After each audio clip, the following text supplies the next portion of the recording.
Good morning and welcome to the First Unitarian Church of Providence, where we love beyond belief. This is the day we have been given. May we make the very most of it, starting now, together.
Our opening words are from the writing of Langston Hughes, In Time of Silver Rain.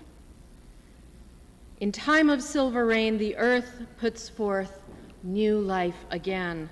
Green grasses grow and flowers lift their heads, and over all the plain the wonder spreads of life, of life, of life.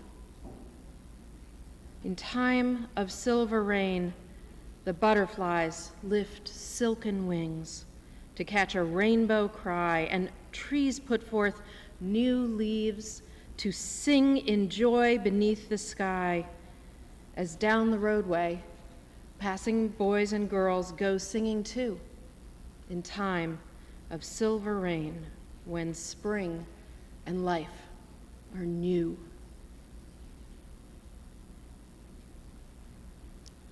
Good morning, all. I'm Jen Maloney.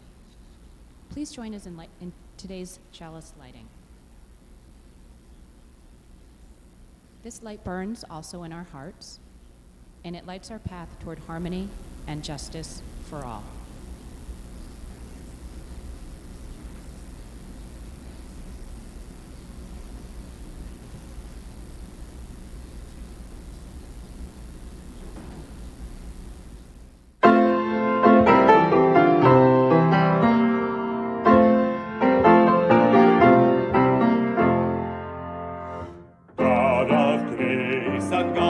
of glory on thy people, pour thy power, crown thine ancient church's story, bring its bud to glorious flower, grant us wisdom, grant us courage, for the facing of this hour, for the facing of this hour.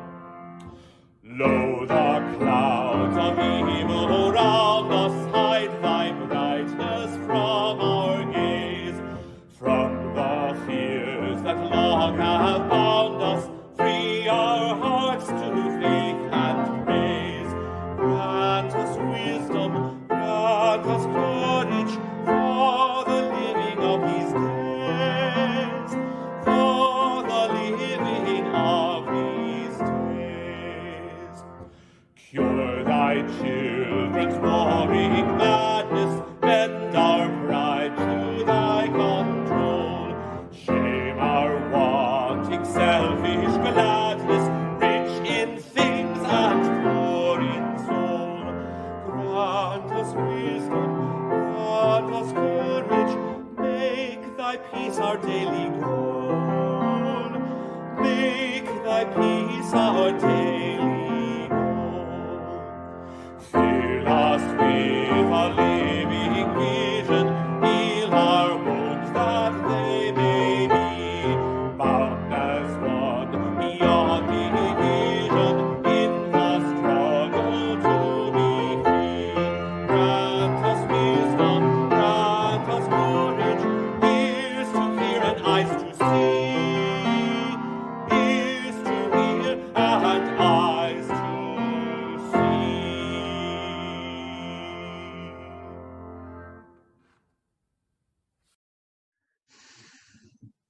In our Friday emailing, we included words for this welcome of our new members.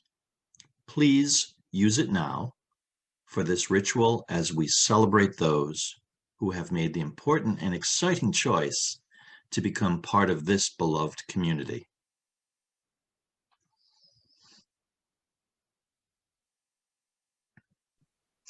I call upon the new members who are with us on Zoom. Please also have the emailed insert with you.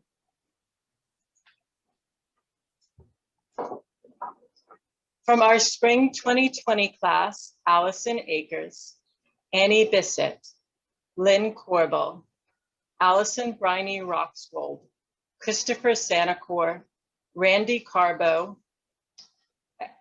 Eric Gould, Rebecca Simmering, Bradley Hall, Robin Hall, Peter Larman, Maureen Moynihan, Colin Murray, Kim Noble, and Lee Rodman. And from our winter 2021 class, Katie Jane Childs, Ryan Childs, Kristen Harrell, Kathy Clobin, Steve Cloblin, Cheryl Lisi, Jennifer Maloney, Karen Nicholson, and Robert Nicholson.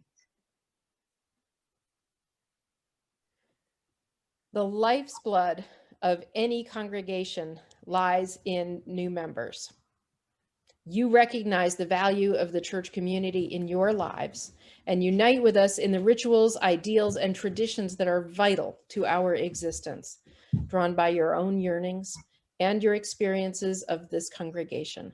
You have learned the history and ways of this faith and of this church in particular. You have signed the ancient book of membership in this beloved community that goes back almost 300 years. Therefore, we welcome you into membership in the First Unitarian Church of Providence. We need your courage, your skill, and your dedication, as you, being human, need our supporting community. May you find here both happiness and wisdom for daily living. We place our faith in you and build our hopes and aspirations together. We welcome you among us to this community of faith, commitment, and caring. We We honor honor the paths of of faith that that brought brought you you here and and look forward to the journey journey we will share with you in the coming years. We We extend extend to you the right the right hand hand of fellowship. fellowship. Will you affirm your joining in this congregation and commit to cherishing the freedom of this liberal faith in which you may work out your own beliefs in an atmosphere of trust and challenge? Will you confirm your embrace of the responsibilities of membership and participation as we commit to embrace you in loving community? We will, and we do.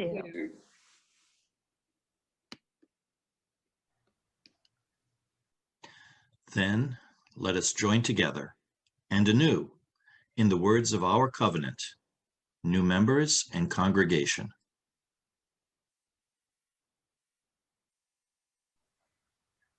We, The members members of the First First Unitarian Unitarian Church of Providence, with respect to worth and dignity and dignity of each person, with one word word and at the light, light known by known by many many names, names, and and with gratitude for our deep connection to each other other to the and to the larger larger web of existence covenant to walk of together our search search for truth, seeking seeking the the path path of of wisdom, passion, compassion, and justice.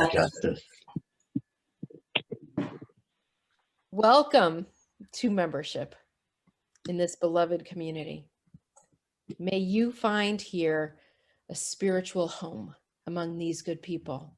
May you find comfort and challenge, inspiration and support to help you be the persons you would be. And from this spiritual home, may you be nurtured and challenged to truly bless the world.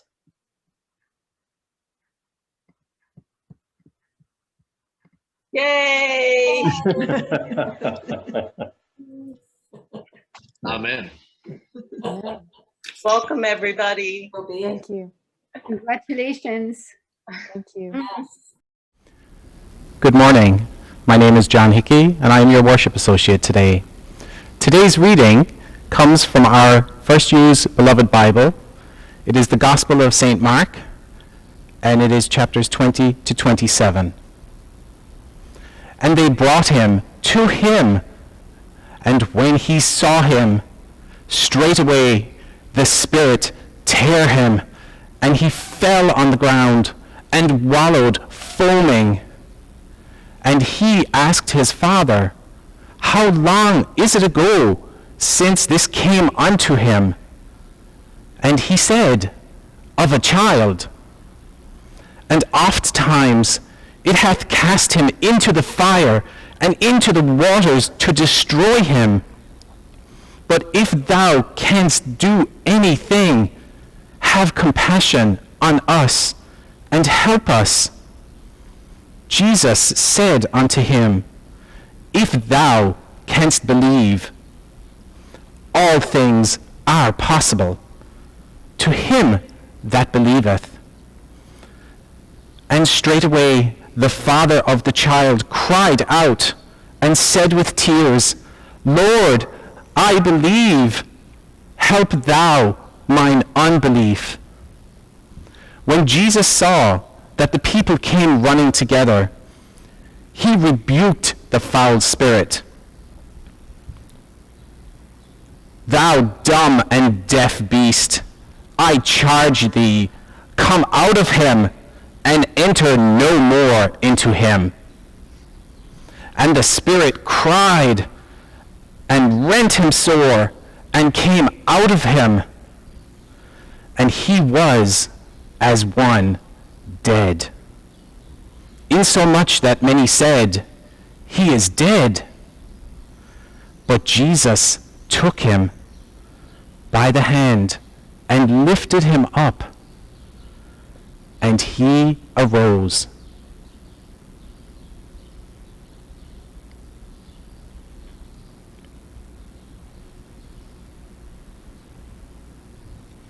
Good morning, friends. Let us share the joys and the sorrows that connect us. A candle of sympathy and prayers for Kim Hickey and Vincent Galvin on the passing of Vin's father, Lawrence Larry Galvin.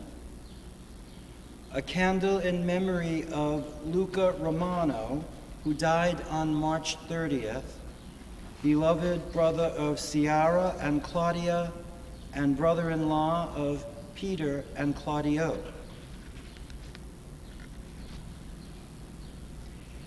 It is a sad but important tradition for us to ring our steeple bells for acts of violence and mass shootings. Again today, we ring our bells for 2 such shootings that have happened this week. A Navy sailor shot and critically wounded 2 other sailors in Frederick, Maryland, and was later himself shot and killed by law enforcement. And a former NFL football player in South Carolina shot and killed 5 people before killing himself. Let us remember these people in our prayers. Robert Leslie, age 70, his wife Barbara, age 69, their grandchildren Aida, age 9, and Noah, age 5, and James Lewis, age 38. Now the bell will toll.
Friends, in times of triumph or tragedy, we can rest in the deep knowing that we have one another in this beloved community to bring our joys and our sorrows. Indeed, it makes all the difference. Let us deepen into worship now by preparing our hearts and minds for meditation and prayer. I'm going to offer some words followed by a time of silence. If you have lost someone this year that you are remembering this morning, please stand or raise your hand to participate in silent tribute with us. The silence will end with a gentle chime. To begin, I'm going to ask you to relax, to feel your body sitting where it's sitting, and to simply let it relax. Soften your gaze or close your eyes. And please take a deep breath with me.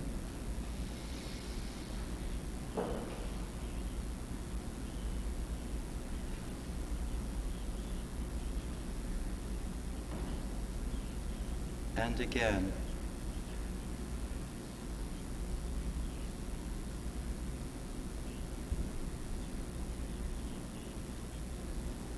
This is Stephen Schick's Consider the Lilies.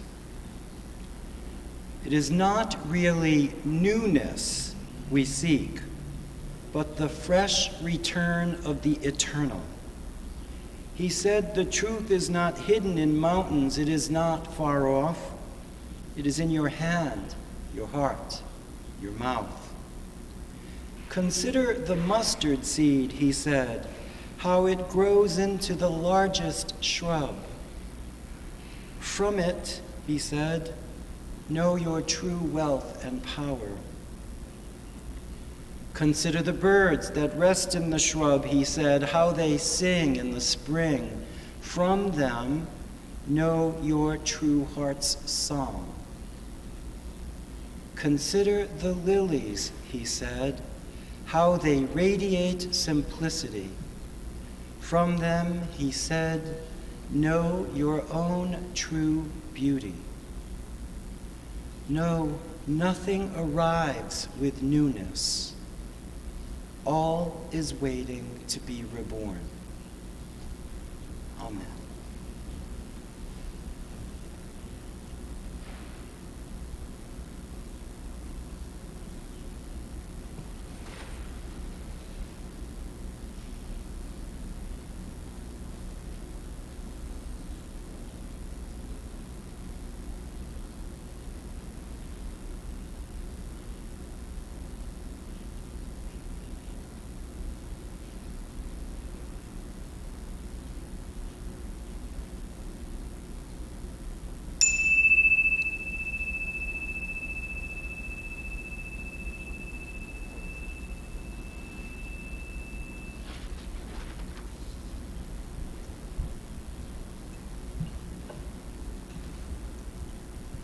Good morning. Once again, I find myself wonderfully privileged to be in this enormous room that I have shared with so many of you over the course of so many years.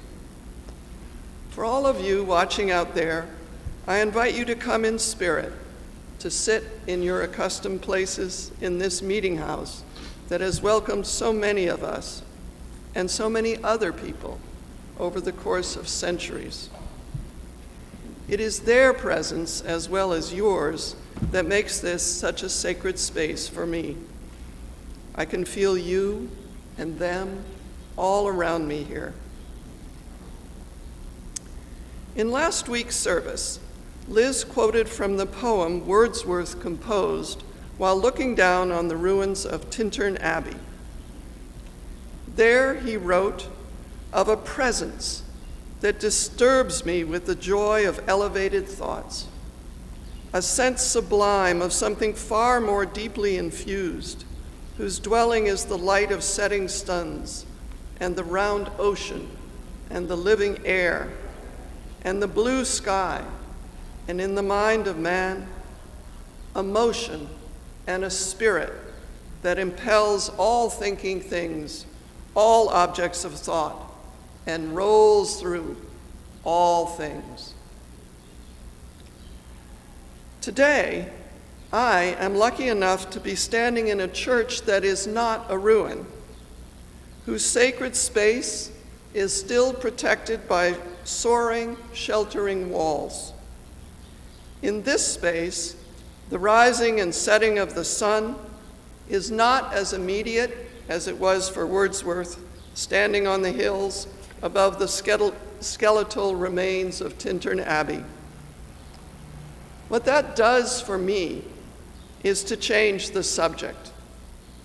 Right now, I am here in the soaring pulpit of this church, and the motion and spirit that impels all thinking things, all objects of thought, and rolls through all things resonates in this space that I have shared with so many of you and with our predecessors and with the Bible that John read from as our opening words.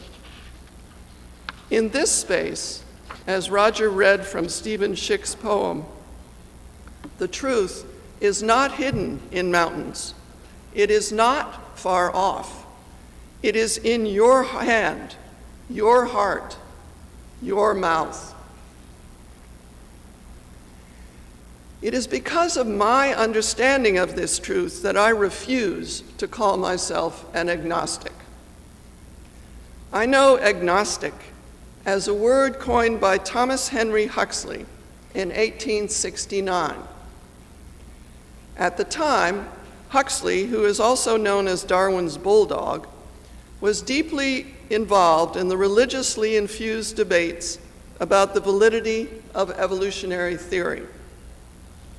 To be an agnostic, Huxley explained, simply means that a man or a woman shall not say he knows or believes that which he has no scientific grounds for professing to know or believe. In 1877, Huxley's friend William Clifford put the position even more strongly when he wrote, "It is wrong, always, everywhere, for anyone to believe anything on insufficient evidence." With these statements, Huxley and Clifford were attacking the pronouncements of Christians whose religious commitments were grounded in a belief in God. The two men stopped short of declaring them atheists because atheists denied their belief in God as strongly as Christians proclaimed theirs. Therefore, Huxley coined and Clifford adopted the new term agnostic as a way to indicate a position of determinedly neutral belief. It's not hard for me to understand where Huxley and Clifford were coming from. They were attacking the stodginess of an Anglican church that had a stranglehold on their country, late 19th century England. Whereas their England sported an Anglican church with a well-educated and paid middle-class minister every 4 blocks or so, you barely needed all of your fingers to count the number of paid scientific positions. So it's not hard to sympathize with Huxley and Clifford, who were both scientifically educated and committed, as they lashed out against the religious establishment. Nonetheless, as I stand in this space and contemplate their words, I think they went too far. Their desire to support scientific work in England may have been salutary, but I regret that their effort to reach those goals entailed attacking the legitimacy of belief, which lies at the heart of much of religion. In Huxley's and Clifford's defense of agnosticism, belief stands in opposition to knowing. We choose to believe things even though we do not have the kind of evidence necessary to know them. But that's not the whole story. As Liz was pointing out last week, truly powerful words, like the logos, that for the Gnostics constituted the word, or belief, that in our world is so religiously important, those words do not have crisp definitions. They instead have many overlapping meanings, and their power lies in their opalescence. This is certainly the case for the word belief. The origins of this word are the same as that of the German word beliebt, which means beloved. In that construction, to say I believe in God is to say I love God, in the same way that for me to say I believe in my son means I love my son. And the love and the belief in both of these statements shimmer with meaning and possibility. I love my son. I trust my son. I have faith in my son. I am open to all of the good that is manifest in my son. All of these meanings flicker within the declaration, I believe in my son. One meaning is notably absent in that declaration, however. I'm not sure I can think of a situation in which my saying, I believe in my son, would be understood as a statement of my conviction that my Son exists. It is not the same with the statement, I believe in God. In my 20th and now 21st century experience anyway, this statement tends to be heard as, I am convinced that God exists. It has not always been so. As I stand in the pulpit of this church, I am standing in a space in which, at least until the time of Huxley and Clifford, belief in God was a statement that carried all of the loving meanings that glimmer through my belief in my Son. But this is now, and for most of us, the word believe has lost its heart. As a result, in our world, statements of belief are most often attributed to other people and contain strong overtones of falsehood, as in, they believe the earth is flat. This situation is the result of centuries of development, let's say from the 13th to the 19th centuries, in which the meaning of belief developed and changed, largely in relation to another word that shimmers with at least as many different meanings. That word is knowledge. Focusing on knowledge for a second, to say I know that the sun is the center of the solar system means something rather different than to say I know my Son. Over the course of centuries, the development of science began to give a new kind of power to claims to know about things like the solar system, and belief in such things became a somewhat poor relation to that kind of knowledge. What I see in Huxley's definition of agnosticism is an attempt to nail down the meaning of belief in such a way that it would never again mean anything but weak and therefore inadequate knowledge. My objection to agnosticism is the fact that it is essentially rooted in the soil of this rigidly constricted, spiritually impoverished definition of belief. For me, the passage from Mark that John so valiantly read for us just now casts this situation in stark relief. It's a rather complicated story. The pleas of the man whose child has some kind of seizure disorder appears as just another distraction in a larger narrative in which Jesus is trying to prepare his disciples for his coming death, even as they are squabbling amongst themselves and not listening to what he's saying. What makes the passage stand out is the interaction between Jesus and the child's father. First, there's Jesus' statement, "If thou canst believe, all things are possible to him that believeth."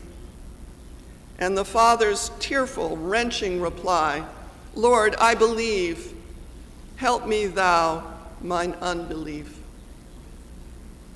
For me, there is no clearer way to show the narrowness of Huxley's agnostic vision of belief than to use it as an interpretation for this interaction.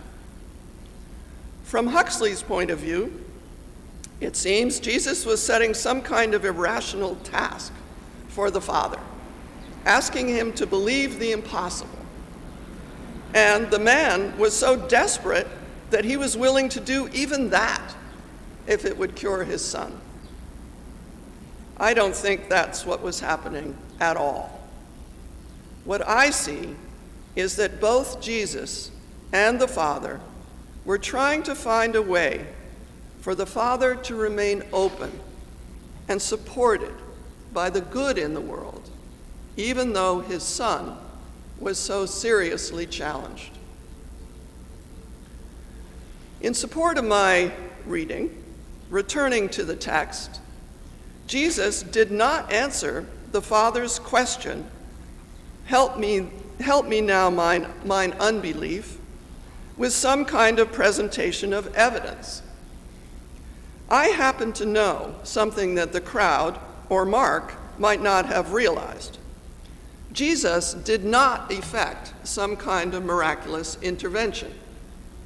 The narrative of violent thrashing followed by unconsciousness and then normalcy is a basically accurate description of the major phases of a grand mal seizure. This is something the father of the child, who had observed many such seizures, undoubtedly knew. What the father would have seen that was different is the way Jesus responded to the affected child. In the midst of his squabbling followers, the incessant demands that he perform miracles, the reality of his impending death, Jesus saw the child, took him by the hand, and lifted him up, and he arose. This warm interaction was Jesus' response to the Father's desperate cry.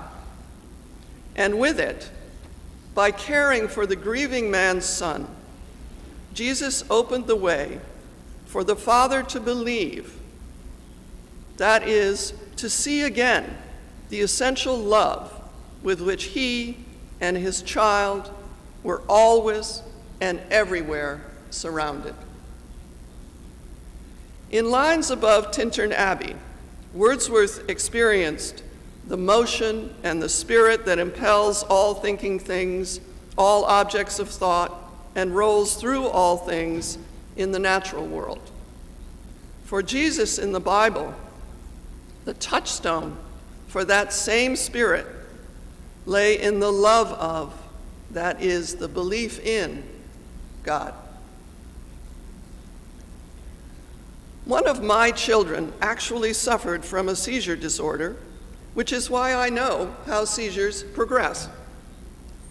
In the months after his first totally unexpected and hugely disruptive grand mal seizure, when the cry of this despairing father reverberated through my whole being, "Lord, I believe, help now mine unbelief," I found real strength in Jesus' response. He took him by the hand and lifted him up, and he arose. The child was beloved. My child was beloved. His parents were too.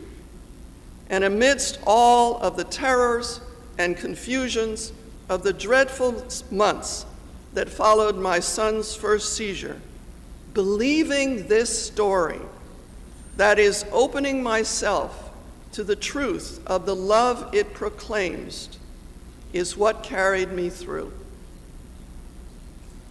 For my son, there was a cure. Surgeons were able to remove the growth that was causing the seizures, and now, almost 30 years later, he is fine. But that does not change the underlying reality of this story for me. My son's illness was a particularly difficult moment, but it's hardly the only time that I've found myself faced with a situation in which all of the meanings I have made of my life begin to crumble around me. And I am not alone. I think we all have faced these challenges. Our marriages break down, our loved ones die, friends reject us, we lose our jobs. All of these things happen.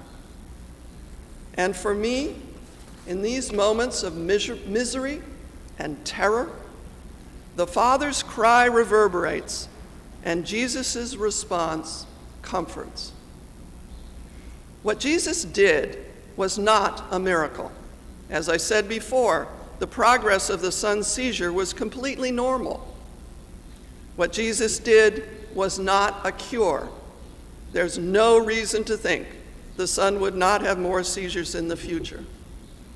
What Jesus did was to show the love that was manifest in him through his belief in God.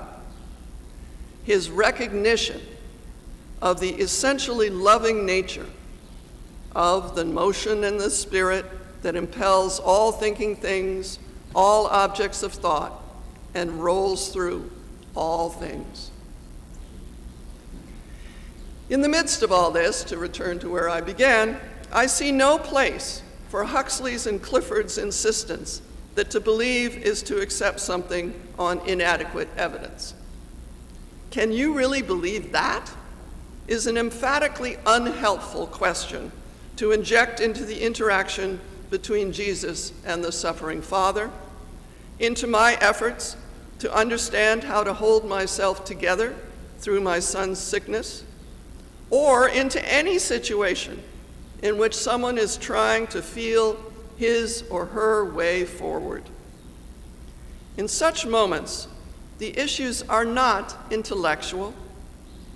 Much more helpful than trying to resolve Huxley's and Clifford's questions of evidence is to find ways to experience the healing power of stories like that of Jesus and the grieving Father, or to join in the words of today's hymn.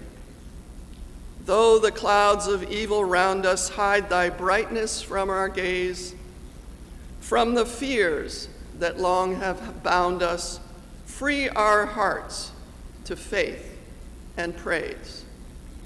Grant us wisdom, grant us courage for the living of these days, for the living of these days.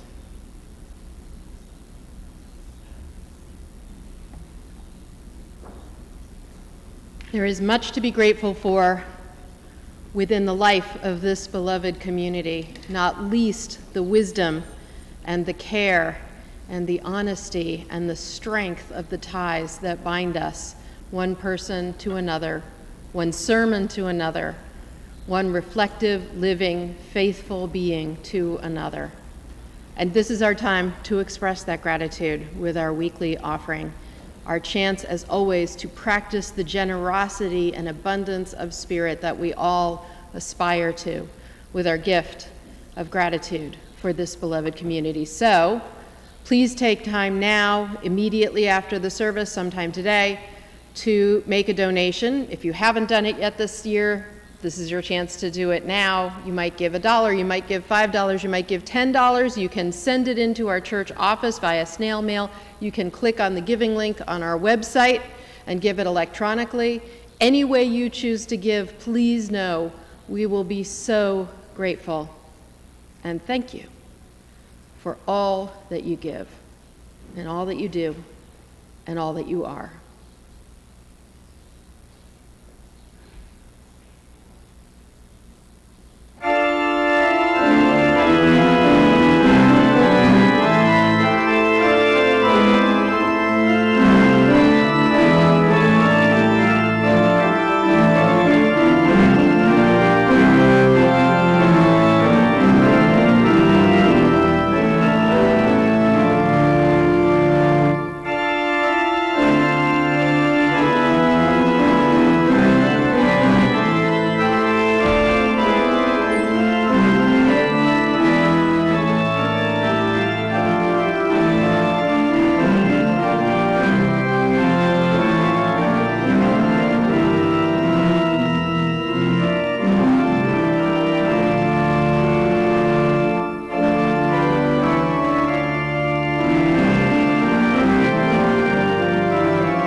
invitations this morning are, again, about the commitment drive. I have two things I need to check in with you about it. First of all, we have now received 200 pledges. We are expecting and hoping for about 350. So, on the one hand, we are well over halfway there. On the other hand, we've been doing this for 6 weeks, and we still have a long way to go. So, if you are one of those who has not made your pledge yet for the coming year, please hear me when I say we need you. We really need you. And we need you now. Please go to our First U website, click on the Give tab at the top of the page, and make your pledge today, this morning, before coffee hour. Heck, just go there now while I'm talking and do it. It is a great way to get to stop hearing me prosing on about this, both now, in the very moment, as you click away to the church website, and overall, because I will be able to stop talking about this as soon as we are done and good to go, which could be as soon as now. It could happen right now. All it takes is for all of us to get our pledges in. Think of it. Done today. Speaking of miracles and the human capacity behind them. And for all of you who have pledged, oh my gosh, you have responded so strongly, so generously. You are like the reverse of our COVID response message, the first you for you that we have used as the ground of everything we've done this year. You guys are like, here for you, first you. Made that sign special, just for you. Because that really is what it feels like to be receiving such generous gifts. We asked if you could raise your pledge by at least 5% or more. We put together the leanest possible budget that we could. I was reading responses in the Ministers, UU Ministers Facebook group. Most churches raised their budgets by 10% for the coming year. And that's what they're asking for from their people. And we didn't do that. We kept it much, much lower and asked you to raise your pledge by at least 5% or more. We are only trying to hold on to the gains we have made and relieve some volunteers who are stepping back after having done yeoman work for years in jobs that require several hours every day, meaning the work really requires a little paid staff time. And you have so stepped up. Most of you have increased your giving by at least 5%. Some of you have raised your giving by 10% or more. This matters especially because, as we knew, this year hit some of our people hard. Every extra increase that every one of you gives is helping to balance the financial stress of others in our beloved community who are stretching this year simply by maintaining their giving level for the coming year. And some have had to reduce their gift for the coming year because of the money struggles that this pandemic has brought with it.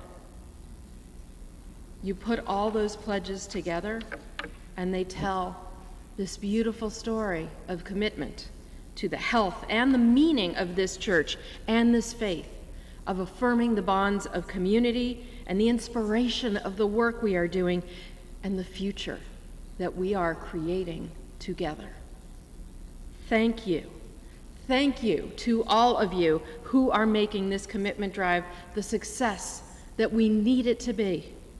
And thank you in advance to those of you who are making your pledge right now, who may not even hear me say it because you're clicking and you're doing it, who will make it before the end of today, who will help us to cross this finish line of this year's drive as strongly as possible.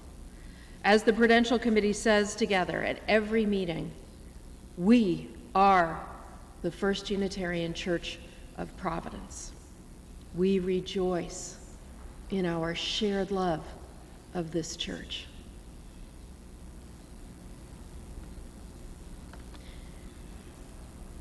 Today's sermon and last week's came out of an extended conversation that arose many months ago when Joan, sensitive to the word agnosticism, wrote to me to express her thoughts after I used it to briefly define my theology. And after all our backing and forthing, as you may have discerned in the two sermons, we are clear that we do not mean the same thing by agnosticism. When we do, me, or don't, Joan, employ it to describe our theology. But we are also clear that while we don't think of it the same way, we also don't disagree with each other. We have learned and we appreciate where each other is coming from in how we each understand this word. Our engagement with each other has been honest and reflective, and perhaps because of that, it has also been enlarging for both of us and connecting. We have thought together, and we have taught each other. We know each other better now. For two people who love words and ideas, who care about faith, this has been deeply engaging and deeply satisfying. But also, for two Unitarian Universalists, this has been deeply faithful. This is what our religion teaches us to do.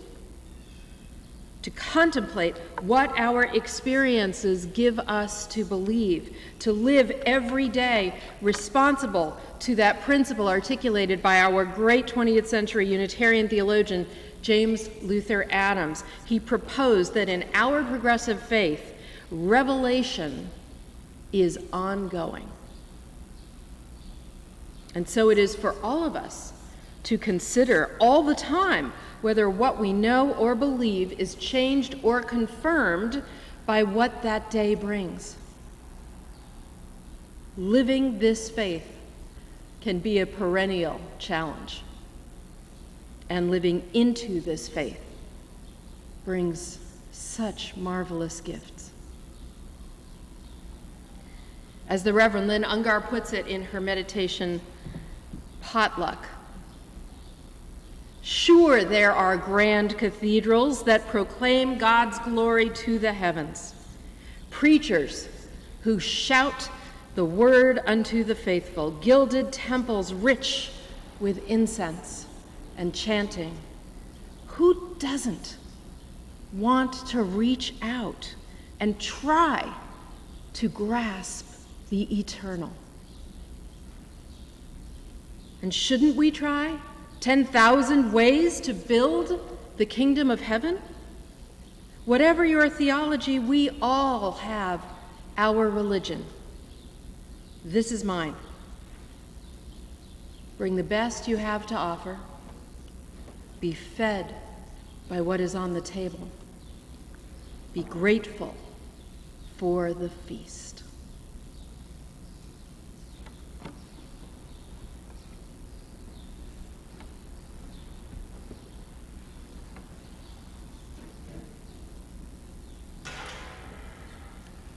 Now is the time to extinguish our chalice with these words. We carry the flame of peace and love and hope until we meet again.